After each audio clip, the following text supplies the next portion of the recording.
పై ఎత్తులు ఎవరి ఆట వారిదే ఉంటుంది. కానీ ఎప్పుడు పార్టీ అధిష్టానం ఉందో అధినేత ఆటే కాదు మా ఆట ఏందో కూడా చూపిస్తామని చెప్పి పార్టీలోకి వచ్చినటువంటి వారు, పార్టీలో కొనసాగుతున్నటువంటి వారు కూడా ప్రస్తుతం చూపిస్తున్నారు. సో ఆ క్రమంలోనే అంబటి రాయుడు బయట చెప్పినటువంటి పరిస్థితి చూసాం. అసలు గుంటూరు పార్లమెంట్ సభ్యుడిగా ఆయన ఉంటారని ప్రచారం జరిగింది. అసలు ఆయన పార్టీలోకి ఎందుకు తీసుకున్నారు, మళ్ళీ ఆయన ఎందుకు ప్రొజెక్ట్ చేశారు, సడన్ గా ఆయన ఎందుకు వెళ్లాల్సి వచ్చింది అనేది ఇప్పుడు అందరికీ చర్చ అయింది. సో సాంబశివరావు ఏంటి అసలు అంబటి రాయుడిని అసలు ఏ ఈక్వేషన్ తో తెరపైకి తీసుకొచ్చారు, ఆయన ఎందుకు ఇప్పుడు మిడిల్ డ్రాప్ అయ్యాడు?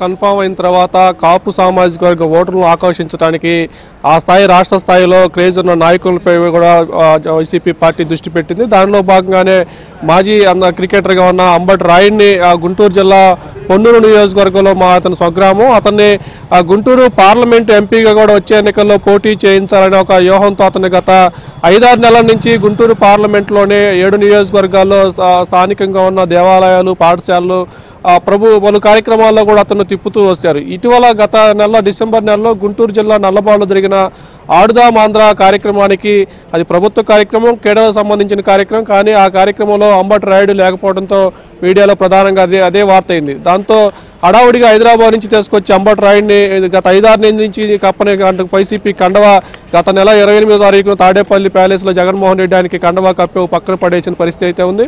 5 ఏళ్ళ నుంచి తిరుగుతున్న అంబటి రాయుడు కండవా కప్పుకున్న దగ్గర నుంచి ఒక్కరోజు కూడా, ఒక్క గంట కూడా ఇక్కడ ఉండకుండా ఆయన హైదరాబాద్ వెళ్ళిపోయి ఈరోజు సడన్గా ఆయన వైసీపీ నుంచి బయటికి వచ్చేస్తున్నాను, త్వరలో తన భవిష్యత్తు కార్యాచరణ ప్రకటిస్తానని చెప్పడం జరిగింది. అయితే ముఖ్యంగా గుంటూరు ఎంపీ నుంచి పోటీ చేపిస్తారని ప్రచారం జరిగిన నేపథ్యంలో అంత ఖర్చు 150 నుంచి 180 కోట్లు పార్టీకి ముట్టజెప్పాలని ఒక ప్రచారం జరుగుతున్న నేపథ్యం ఒకటి. మరోవైపు లావు శ్రీకృష్ణదేవరాయలు నర్సాపేట ఎంపీగా ఉన్న లావు శ్రీకృష్ణదేవరాయలను గుంటూరు ఎంపీగా పోటీ చేయాలని స్వయంగా సీఎంఏ చెప్తే నాకు సీటు నా పరిస్థితి ఏందనేది కూడా ఒక ఆలోచన.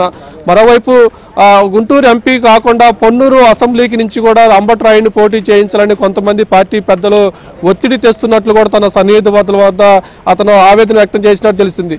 ఒక పక్క డబ్బులు, ఒక పక్క అసెంబ్లీనా పార్లమెంటా, ఈ గొడవలు, ఈ వివాదాలు మొత్తం నాకెందుకు అంటూ కూడా అతను రాజకీయాల నుంచి వైదొలుగుతున్నట్లు కూడా అతను ఈరోజు పెట్టిన సోషల్ మీడియాలో పెట్టిన పోస్ట్ ఇప్పుడు ఒక వైసీపీ నేతలకు, తాడేపల్లి పెద్దలకు ఒక షాక్ గురి చేసినట్లు కూడా మనకి చూసుకోవచ్చు. ఇక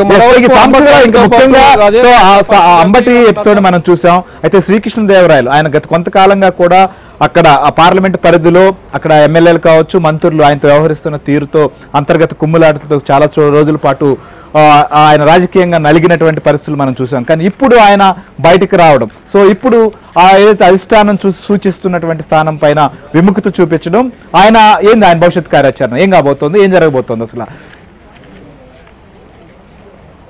లావు శ్రీకృష్ణదేవరాయలు గత ఎన్నికల్లో అతను వాస్తవానికి పుట్టింది పెరిగింది మొత్తం గుంటూరు పార్లమెంట్లోని పత్తిపాడు నియోజకవర్గం, పెదనందిపాడు ప్రాంతం అయినప్పటికీ నర్సాపేట పార్లమెంట్ నుంచి పోటీ చేసి గెలిచారు. అయితే గతంలో గత 5 ఏళ్ల పాటు చిలకలూరుపేట ఎమ్మెల్యేగా ఉన్న, ప్రస్తుతం మంత్రిగా ఉన్న విడదల రజనీకి ఎంపీ లావు శ్రీకృష్ణదేవరాయలకు నిత్యం వివాదాలు, ఆధిపత్య పోరు కొనసాగుతూనే ఉంది. ఇప్పుడు విడదల రజనీని ఇటీవల తాజాగా గుంటూరు పశ్చిమ నియోజకవర్గానికి ఆమెను ఇన్ఛార్జిగా వేసి వచ్చే ఎన్నికల్లో పోటీ చేయించబోతున్నారు. ఆ గుంటూరు పశ్చిమ నియోజకవర్గం గుంటూరు పార్లమెంటు పరిధిలో ఉంటుంది. గత 5 ఏళ్ల పాటు విడదల రజనీతో వివాదం కయ్యాలు పెట్టుకున్న లావు శ్రీకృష్ణదేవరాయలు మరలా నర్సాపేటను వచ్చే ఎన్నికల్లో కూడా మరలా విడదల రజనీతో వియ్యాలు కయ్యాలు తనకు అవసరమా అంటూ కూడా అతను నర్సాపేట నుంచి అయితే పోటీ చేస్తాను, గుంటూరు నుంచి అయితే పోటీ చేయలేనంటూ కూడా కరాఖండిగా అతను తాడేపల్లి పెద్దలకి, స్వయంగా సీఎం జగన్మోహన్ రెడ్డికే నేరుగా చెప్పినట్లు కూడా తెలుస్తుంది. గత 5 ఏళ్ల పాటు తాను నర్సాపేట పార్లమెంట్ నిధుల ద్వారా ఎన్నో అభివృద్ధి కార్యక్రమాలు చేశాను, అక్కడున్న స్థానికంగా ఉన్న కేడర్తో తనకు సత్సంబంధాలు ఉన్నాయి, ఇప్పుడు కొత్తగా మరలా గుంటూరు పార్లమెంట్కి వచ్చి తాను ఇక్కడ మళ్ళీ పార్టీ నేతలతో బిల్డప్ చేసుకోలేనంటూ కూడా ఆయన పోటీ చేయాలని చెప్పిన పరిస్థితి అయితే ఉంది సార్. ఇక మరోవైపు గుంటూరు జిల్లా వైసీపీ అధ్యక్షుడిగా ఉన్న డొక్కా మాణిక్ వరప్రసాద్ ఇటీవల సామాజిక బస్సు యాత్రలో ఆయన చేసిన వ్యాఖ్యలు ఒక వైసీపీ పార్టీని ఒక షాక్ గురి చేసినాయి. వైసీపీ బస్సు యాత్రలో ఒక పార్టీ జిల్లా అధ్యక్షుడు తాను సీఎంను చూసి అదృష్టం కల్పించండి కింద స్థాయి ఒక సామాజిక వర్గానికి చెందిన నేతలను ఆయన వేడుకోవటం ఆ గుంటూరు రాజకీయాల్లో ఒక చర్చ అయితే ఉంది.